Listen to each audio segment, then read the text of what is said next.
কল্যাণ চিকিৎসা যে কেন্দ্রগুলো আছে ওখানে নিয়ে ইনজেকশন দিচ্ছে 1 ঘন্টা ড্রাইভ করে। আচ্ছা, শুটিং এ কোনো বিব্রতকর ঘটনা ঘটেছে কখনো, বা কোনো মজার ঘটনা? শুটিং এ তো প্রতিনিয়ত কিছু না কিছু ঘটতে থাকে, মানে খারাপ ভালো মিলেই।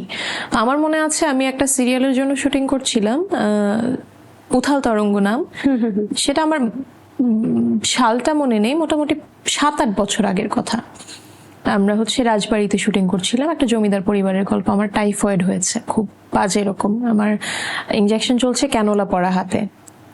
ওই অবস্থায় আমি রাজবাড়ি গিয়েছি শুটিং করতে, এবং শুটিং এর মাঝে মাঝে আমার কো-আর্টিস্ট আমাকে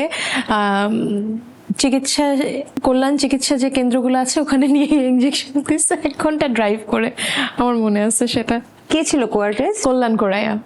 ওরে বাবা! হ্যাঁ, ভাইয়া আমাকে ড্রাইভ করে আমার সাথে করে নিয়ে গেছে। আমার মা ভাইয়া দুজনে নিয়ে গিয়ে আমাকে পরে আমার মনে আছে যে ইনজেকশন পুশ করে স্যালাইন দিয়ে পরে আবার নিয়ে আসছে সেটে।